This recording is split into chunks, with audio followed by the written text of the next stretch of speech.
Welcome to today's episode on the nature of reality. Today we will discuss a topic that concerns many on their spiritual quest journey, awakening and the true nature of reality. Elias Stassinos is with me. Elias, what exactly is awakening?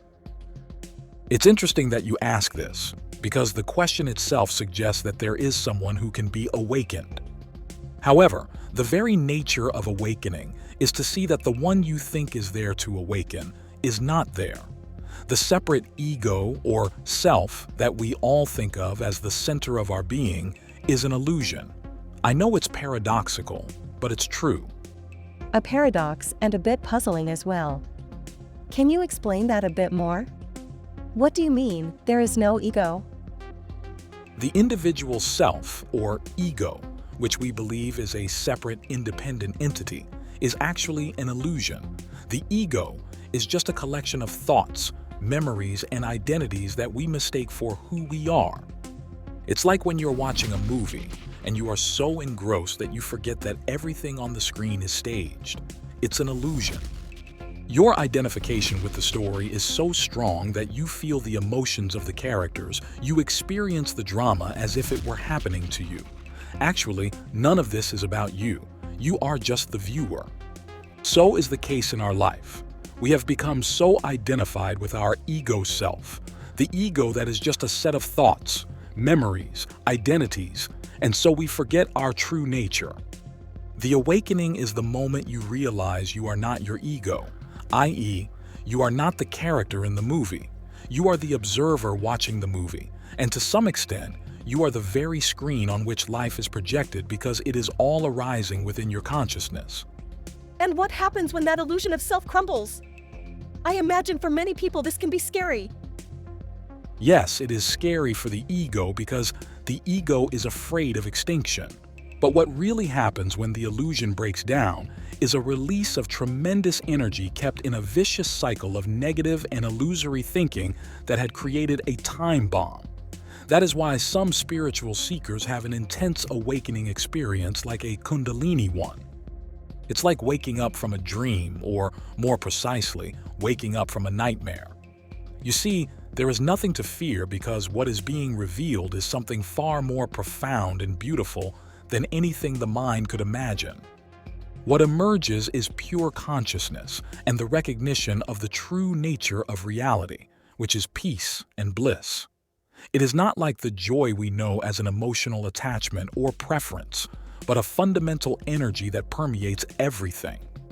This peace and bliss is the background of existence itself. It is like an ocean that is both the waves and the calm beneath them. Amazing, but how does it relate to our everyday experience? We live in a world where time, space, decisions seem so real. How does this view fit into this context?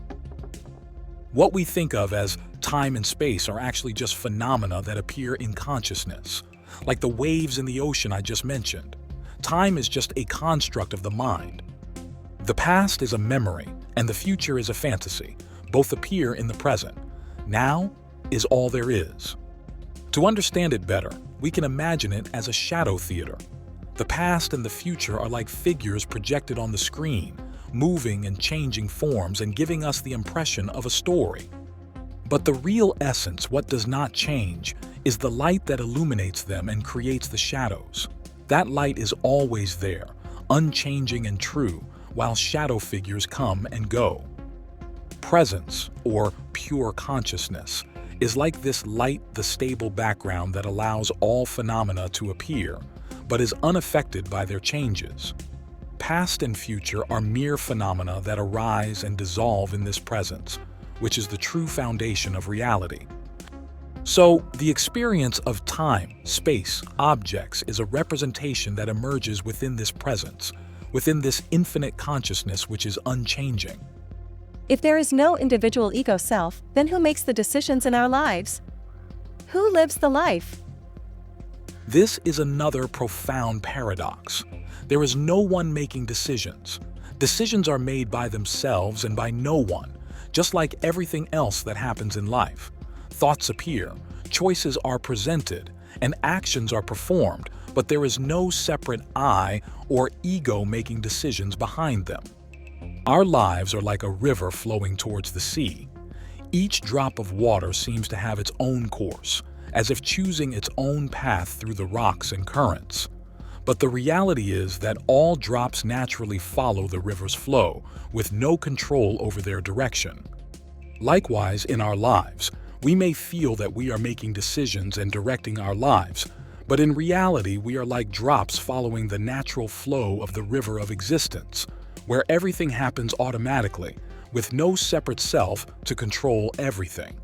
This is scientifically proven and discussed by neuroscientists like Robert Sapolsky and others.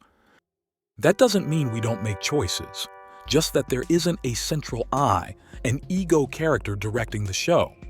It is like a dream where all the characters play their part in the dream without anyone being the actual creator of their actions. How can we understand this? Is there a path or practice the spiritual seeker can follow? This is one of the great paradoxes. You cannot get there through the mind because the mind is part of the illusion, Maya, that creates the sense of separation. The mind is what identifies with the ego and duality, so it cannot grasp the non-dual reality. The mind can understand concepts, but this is just a mental process. However, the mind can play a role in preparing for awakening. Through practices like self-inquiry, who am I, and deep contemplation, the mind can help dissolve ignorance, avidya, and guide one to the threshold of realization. Nevertheless, true understanding, the direct experience of this truth, comes when you stop trying to understand it. It is like falling into a river with a strong current. You cannot swim against its current. The only option is to let the current carry you wherever it takes you. In that letting go of trying is where realization occurs. You can follow the river, and in the end you will discover that there is nothing you need to understand, and there is no place where you can go or arrive. You are always already there. You don't need to think or do anything to become self-realized. The river's flow represents the complete abandonment of resistance to the flow of life. This is the problem with our ego. It always resists the present. It resists reality because it does not fit its made-up fantasy of what reality is. The ego wants control, but reality is different. Just as the river carries our body with its natural force, so our life flows without us being able to control every aspect of it.